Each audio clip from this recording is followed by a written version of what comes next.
So today topic is nothing but control systems. First of all, what are the applications of control system? జనరల్గా మనం సిస్టమ్ని control చేయాలంటే దేనికోసం చేస్తాం? మనకు కావాల్సిన డిజైర్ అవుట్పుట్ కానీ మనం అనుకున్నది ఏదైతే రీచ్ అవ్వాలనుకుంటే దానికోసం మాత్రం ఏదైనా కంట్రోల్ చేయాలి. మరి అదే సిస్టమ్స్ పాయింట్ ఆఫ్ వ్యూకి ఎలా కంట్రోల్ చేస్తాం? దానికి ఏమైనా సమ్ పారామీటర్స్ ఏమైనా ఉంటాయా? ఇన్పుట్ అప్లై చేసిన వేరియేషన్స్ ఎక్కడ వస్తాయి? నాయిస్ ఎఫెక్ట్ చేస్తుందా? లేకపోతే ఇంటర్నల్ గా ఉన్న సిస్టమ్స్ ఏమైనా డిస్టర్బెన్స్ చేస్తారా? వీటన్నిటిని కంట్రోల్ చేయాలంటే ఫస్ట్ అసలు కంట్రోల్ సిస్టమ్ అంటే ఏంటి? కంట్రోల్ సిస్టమ్ అంటే ఏంటి? కంట్రోల్ సిస్టమ్ లో బేసిక్ బ్లాక్ డయాగ్రామ్స్ ఏముంటాయి? ఒక్కొక్క దానికి ఒక పర్పస్ ఏంటి?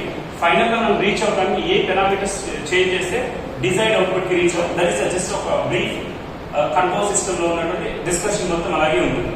So our topic is nothing but control system means generally we will start from the system itself. System is nothing but an arrangement of the physical components to get a proper output. అది ఏదైనా కానీ ఒక particular fashion ఏదంటే proper గా connect చేసేసి మనకు కావాల్సిన output ఎప్పుడైతే మనం రీచ్ అవుతామో దట్ ఈస్ జనరల్లీ కలిసే కంట్రోల్ సిస్టమ్ అని చెప్తాం. ఇప్పుడు కాలేజ్ ఉంది, college is also nothing but one kind of system. Director ఉంటారు, ప్రిన్సిపల్ ఉంటారు, డీన్ ఆఫీస్. ఒక పర్టికులర్ ఫ్యాషన్ లో ఉన్నాయంటే మనం ఏదైనా ప్రాసెస్ మూవ్ చేయాలి అంటే స్టార్టింగ్ ఫ్రమ్ బేసిక్ నుంచి హైరార్కీ ఇంక్రీజ్ అవ్వదు. So in case of the system also same thing. Input ఉంటుంది, దాన్ని ప్రాసెస్ చేయాలి, అవుట్పుట్ రీచ్ అవ్వాలి. సపోజ్ బ్రాడ్కాస్టింగ్ నేను మాట్లాడుతున్నాను, నేను ఇక్కడ యూట్యూబ్ లో పోస్ట్ చేస్తాను. సో ఫస్ట్ రికార్డ్ చేస్తున్నాం, దాన్ని ప్రాసెస్ చేస్తున్నాం, మళ్ళీ అప్లోడ్ చేస్తున్నాం. ఇదంతా ఒక ప్రాసెస్ సైకిల్ లో జరుగుతుంది కదా. Suppose if I consider human body is also one kind of best example అనమాట. రియల్ లైఫ్ లో కాకపోయినా ప్రాక్టికల్ గా మన బాడీ ఎలా అయితే చేస్తుందో ఇదంతా ఒక ఫ్యాషన్, ప్రాపర్ ఫ్యాషన్ లో జరుగుతుంది.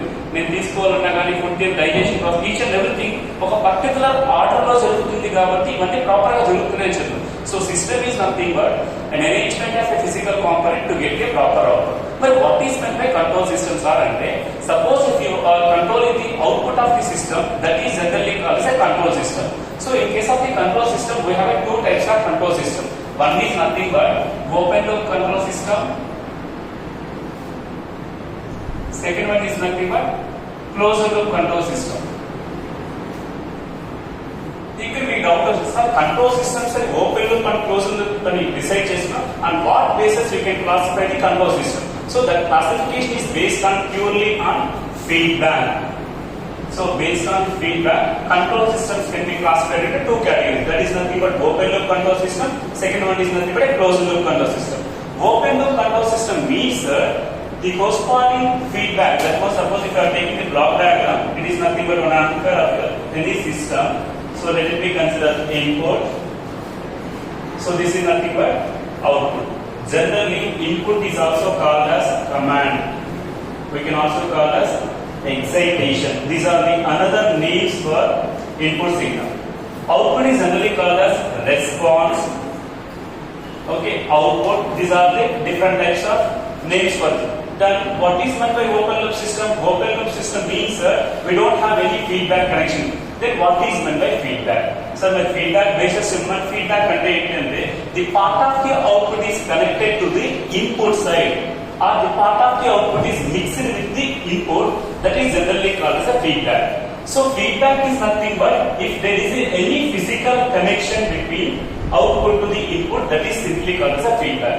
అంటే అవుట్పుట్ నుంచి ఇన్పుట్ ఏదో ఒక ఫిజికల్ కనెక్షన్ కాదు. దీని కలిసి వైర్ ఇస్తా, ఒక సిస్టమ్ ద్వారా ప్రాసెస్ చేసి మిక్సర్ అది ఎలా అయినా ఆ ఫీడ్బ్యాక్ ఎలా తీసుకొని కనెక్ట్ చేస్తామనే దానికి 4 categories. That is separate part, that is generally called feedback amplifiers. ఒక సపరేట్ యూనిట్ ఉంటుంది, అది మనం వేరే కోర్సులో నేర్చుకుంటాం. ఇక్కడ ఏంటంటే బేసిక్ మన ఇంటెన్షన్ ఓపెన్ లూప్ అంటే ఏంటి, క్లోజ్ లూప్ అంటే. Open loop means we don't have any feedback from output side to the input. That is generally called as open loop system. మరి ఓపెన్ లూప్ సిస్టమ్స్ ఉన్న advantage ఏంటంటే input ఇస్తున్న process ఇస్తున్న direct output ఇస్తుంది. So ఇక్కడ ఏమైనా control చేయాలంటే we don't have any control parameters. That is one of the limitation అనమాట. సో నేను చెప్పినట్టు ఇన్పుట్ వినాలంటే విందు, అవుట్పుట్ వినాలంటే నేను ఇస్తున్నా, నువ్వు ప్రాసెస్ చేసుకుని అవుట్పుట్ తెచ్చేసి అరే బాబు నాకు ఇలా కావాలా అంటే నాకు సంబంధం లేదు. నువ్వు ఇచ్చిందా నేను ప్రాసెస్ చేసి ఇవ్వడం వరకు నా నోటి. నువ్వు దీన్ని కూడా కంట్రోల్ చేయాలంటే దానికి ఒక ఇన్ఫర్మేషన్ ఇవ్వాలి. నేను కావాలనుకుంటే 5 కదా, నువ్వు 6 ఇస్తున్నావు ఇన్ఫర్మేషన్ చెప్తే దాని ఒక అక్నాలజ్మెంట్. ఆ అక్నాలజ్మెంట్ నేను ఏమంటే ఫీడ్బ్యాక్ అని చెప్పాను. ఎందుకంటే సమ్ ఇన్ఫర్మేషన్ నాకు ఇస్తున్నా కదా, నాకు రెడ్యూస్ చేయాలి, ఇంక్రీజ్ చేయాలి, మిక్స్ చేయాలి, దాన్ని మనం బేసిక్ గా ఫీడ్బ్యాక్ అని చెప్తాం. వీటిలో ఓపెన్ లూప్ కంట్రోల్ సిస్టమ్స్ లో చూసామంటే జనరల్ గా మనం గెయిన్ అంటే suppose gain is nothing but open loop gain లేదా AOL. AOL is nothing but open loop gain అనుకుంటా. Open loop gain is equal to output capacitated as V0 అని assumption తీసుకుంటే V0 by Vi. This is for voltage systems are there. And suppose if you are providing the input is a voltage, if you are taking the output, that consideration VOL is equal V naught by E. But in general point of view, output can be represented as C of S. This is nothing but R of S in terms of Laplacian domain. Therefore, that is nothing but gain of the system AOL is equal to C of S by R of S. This is a open loop gain for the control system. Then what are the advantages of open loop control system? Generally, this open loop system is nothing but very simple because we don't have any complexity. Simple